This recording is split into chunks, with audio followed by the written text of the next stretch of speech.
Good morning, everyone. Welcome to Streams of Hope this morning. It's great to be with you. I'm really excited to be joined by my amazing friend, Chris Bowater, who's going to be sharing. Good morning, James. At the moment. Good morning, Chris. It's great to be with you. If you're joining us on Facebook or on YouTube, you're very welcome to be with us. We're so glad you're here on Streams of Hope today. If you're on Facebook, why not drop the name of a friend in the comments so that they get a tag and can watch along with us? Why not host a watch party? Let people know, share the video later on when it's uploaded. We would really love you to share this video with as many people as possible so people can hear a really great message of hope in Jesus Christ. Just before Chris and I begin chatting, just want to remind you we're here every single day live on Facebook and on YouTube from Mondays through to Saturdays, and on Sundays we have our online services which take place from 10 a.m. So there's Live Kids from 10 a.m. and worship from 10:15. That's on YouTube only, and then we have our message and the rest of our service on Facebook Live and YouTube from 11 o'clock onwards. So please make a note of that. We would love you to jump online with us. It's always great when people can be live on these videos, so you can be in the comments and comment along with people. Let us know how you are. Maybe drop in prayer requests, praise reports and things like that. But one of the great things is that you can always watch along afterwards when videos are uploaded. So it's a great pleasure to be with one of my favorite guys in the whole world today, Chris, an amazing man of God. Great spiritual father to me who's taught me so much. Chris, for people who don't know you, there probably won't be that many, but people who don't know you, would you like to tell us a little bit about yourself? Excellent to be with you, James. Thank you for inviting me. I'm very honoured. You're looking very debonair this morning, and that's because I follow your fashion advice.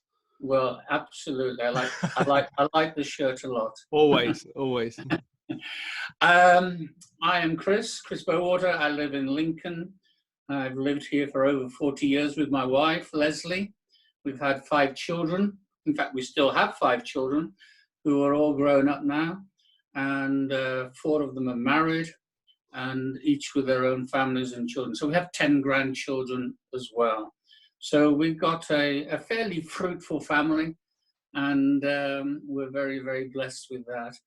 And I've been spending a lot of time during lockdown doing services for churches. I've been traveling all over the country without having to leave my home, which is probably the way to go, if I'm honest. I think it's really good. It keeps the pollution down. So it's been a really rich time of encouragement and sharing. And this morning it's good to talk to my friend James, because we've known each other since he was very small. His dad was my favorite friend. We were best friends, and we would talk about things to do with the kingdom and things to do with football, and we loved every moment of it. So thank you, James, for having me on board today. That's great. You were a wonderful friend to him and to my mum, of course, and Leslie was as well. The football and the kingdom, very much polar opposites, shall we say. All the very similar. So many people will know, Chris, that you've been involved. You were a founding father, really, of the modern worship movement. You've written just so many songs that have been impacted the lives of people so richly. You were one of the people who really changed the whole face of worldwide worship. And you once said to me that it wasn't so much that you wrote songs, but you caught them as they fell from heaven. That's right. I pay attention. But what is it that you're more kind of involved with at the moment, as well as the things you've already shared with us? Well, I'm still passionate about worship, and I spend a lot of my time encouraging new generation worship leaders and songwriters and churches in their whole vision for worship, and occasionally lead worship sessions still myself at my advanced age. But no, things do change. We serve our seasons, don't we? And I'm so grateful for the 40 plus years of being involved nationally, internationally. But now, mentoring, encouraging, training, but also pastoring. And I spent a season of my life pastoring a great church not far from here. and still connected with our church as an elder in that church as we transition to new leadership. So life is very rich and life is very full. Life is very fruitful, actually. We're very grateful that there is no unemployment in the kingdom of God. There's always a place. As John Wimber says, everyone has their part to play. That's true, so true. That's really, really good. And I remember I remember coming down to New Life Sleaford in 2016 when you had your retirement service, as you kind of formally checked out of that position. Someone gave you the word that you weren't going to be retired, but you were being retired, as in God was just still a journey for you to do, but was putting different tires on you. And I remember from many of the conversations we've had since then that you've kind of never been busier. Yeah, life is very, very active. I'm not able to travel in the way that I used to for health reasons, which has been a bit of a shock to the system, really, because I've loved the connection with the nations, 52 over the years. So not to travel is a huge thing, but still to be able to travel via these kind of means is a great privilege. But I think also when God puts a voice on you, a calling on you, there's an anointing to fulfill. And when God hasn't put the full stop yet, I will continue. I've had a few pauses, I've had a few commas in my life, but God hasn't put the full stop there yet. And as the psalmist said, while I breath, I will praise. And while I breath, I'll serve. And so that's what I do these days. Still visiting churches from time to time, but I'm writing at home and I'm doing internet ministry quite a bit. And looking after my lovely wife that we've been married for 50 years. So we have a very blessed life. That's wonderful. And of course, she'll look after you as well. She does an amazing job, yes.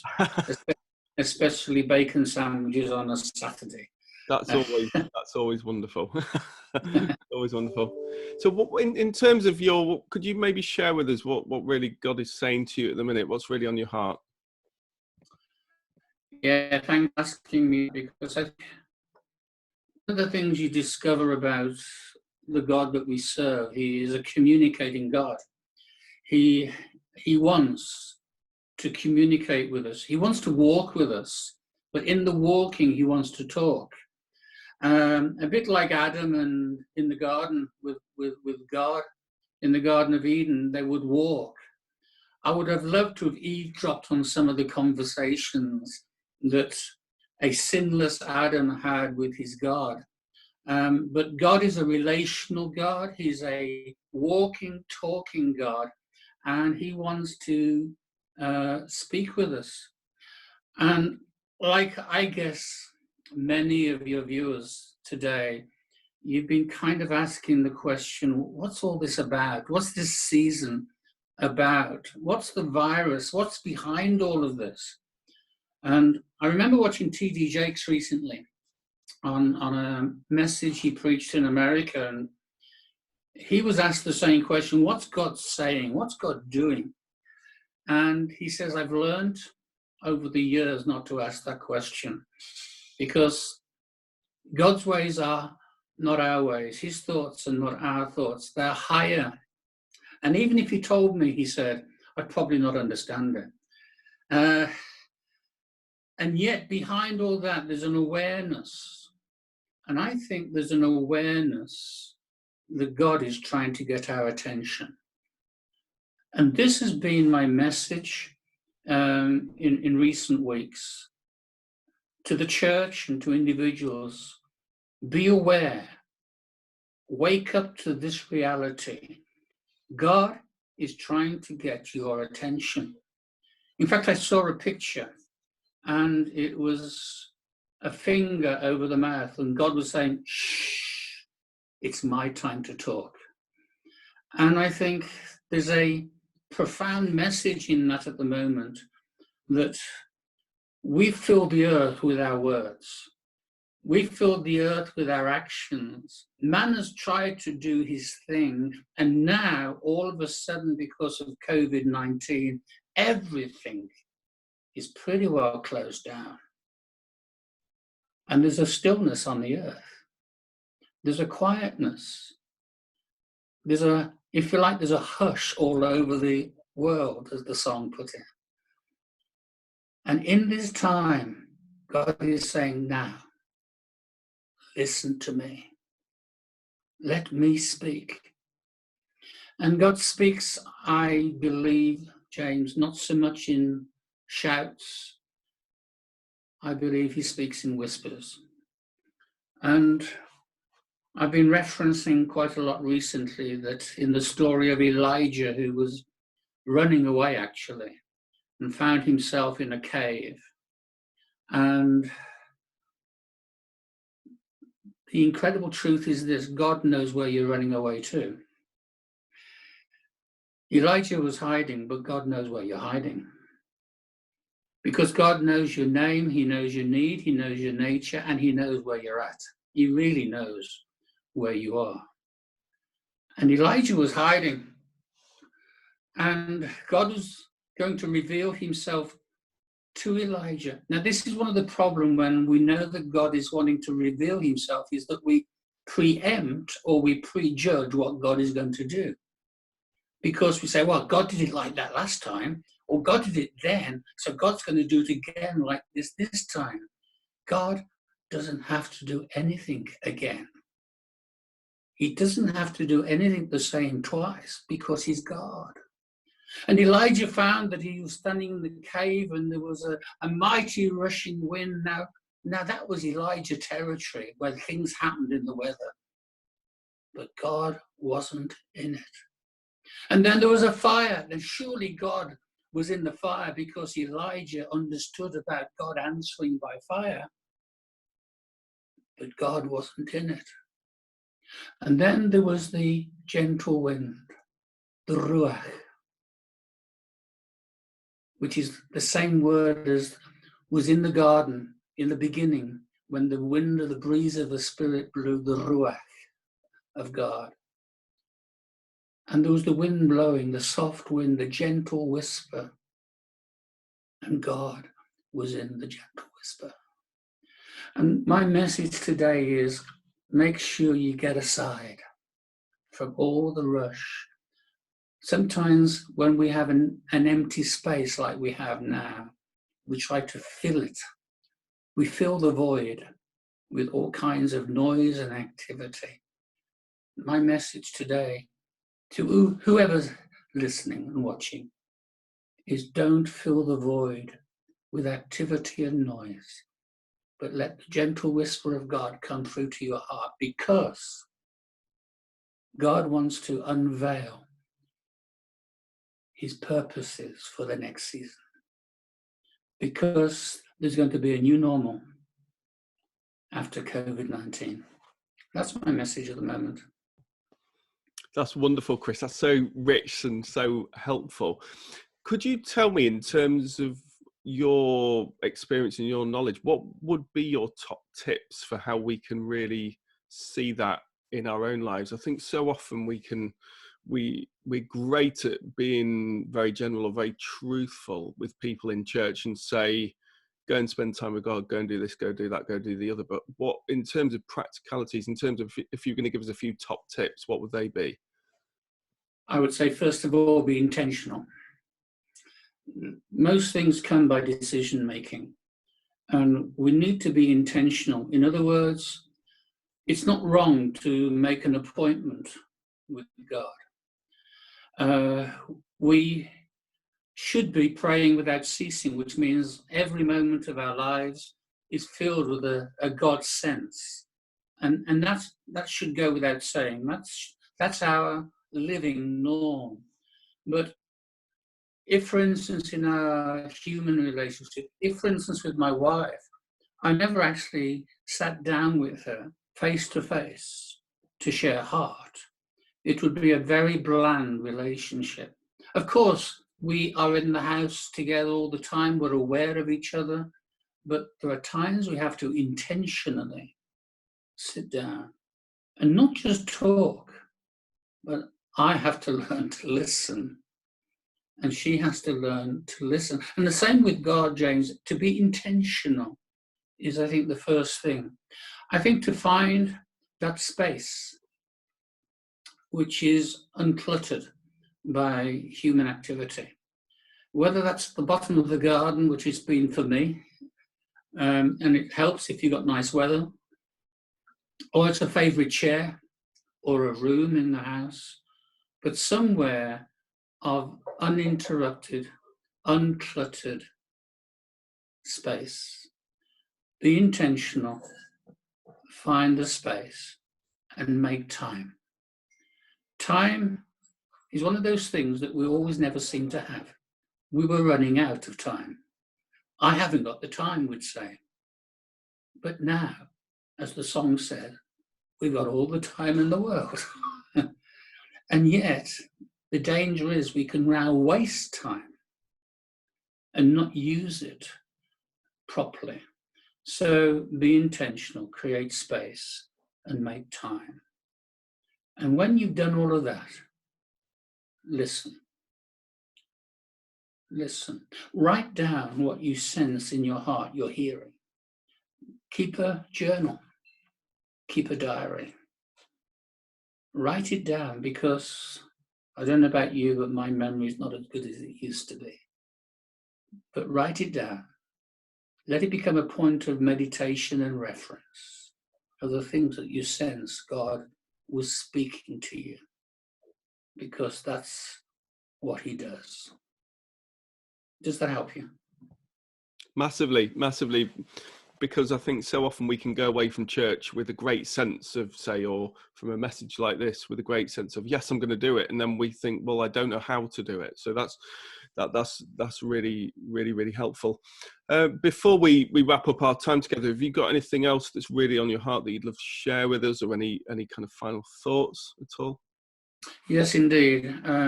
Thank you again for the honour, actually, of sharing with you.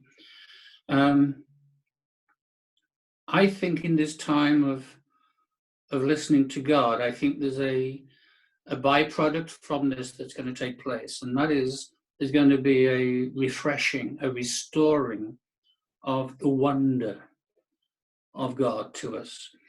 I don't know about you, but it's ever so easy in the busyness of life and the activity and the chasing after schedules that we sometimes even forget the reason we're doing it all. That really is possible, even in ministry, that we become so determined and directed by the schedule, by the diary. But I believe in this time where there's lingering, more time to linger, less rush, if you will, I think there's going to be a restoring of wonder. Because when we lose the wonder, we lose so much. When worship is rooted in wonder, it's the wonder of his love, the wonder of his grace, the wonder of his power, the wonder of his presence, all of these things. When we lose the wonder of all of that, we lose worship. Somebody once said, I think it might have been me, that worship ceases when wonder ceases. In fact, you'll know this, there's a hymn which says, there's a line, lost in wonder, love and praise. I remember doing a seminar many years ago, and I renamed it, Have We Lost the Wonder, the Love and Praise? Because out of what sense of wonderment, and wonderment means amazement, absolute awe, and out of that comes our praise and our adoration and worship. And so I believe that out of this season of listening and waiting and watching what God is doing and what God is saying, God is wanting to rebuild and restore and refresh the sense of wonderment in our hearts and lives. And maybe the wonder will return to the church. Instead of, maybe the new normal will be a church full of wonder. That's incredible. That's what I'm hoping for, believing for, and really believing that there's going to be wonderful stuff come from a terrible time. I think Romans 8:28 makes it quite clear to us that God can bring amazing things even from the worst moments. And I think, as I believe, we're in the greatest evangelistic opportunity that we've seen for many, many years. And I believe that it's really time for the church to focus on the big stuff. One of my friends regularly says to me, James, don't sweat the small stuff. Go big on the big, and the small stuff will take care of itself. Can I say this one more thing, maybe as a postscript? Somebody could say it's easy for you, Chris. You're advanced in years. I'm 73 this year. Last weekend, actually, I'm 73. But we young people, we've got our lives ahead of us, and we want to take life, as it were, by the horns and run with it. And I get that completely. And I wouldn't want to stop a generation from living out their destiny. But make sure that what we do is at His instruction. Make sure that what we do is because He has sent us. You know, the promise, I will be with you, is based on the promise of Him sending us. I'll be with you. So I'd say to every younger person, please live in the fullness of your destiny, fullness of your purpose, the fullness of your calling, with energy, with passion, with life. But make sure always it's on the basis of whatever He says to you. I'll do it. That's amazing. And the real encouragement and the real challenge as well. And I, for one, don't want to see life pass me by. And I want to, at the end of my life, be able to look back and say I did what God asked of me. And I look at you, Chris, and I've seen you follow God faithfully and still do that now. And it would be easy. One of the things I would say about that I've observed about you, even just with your regular social media posts and things, it would be easy for you in some ways to take your foot off the gas now and say, well, I've done my bit and I don't need to.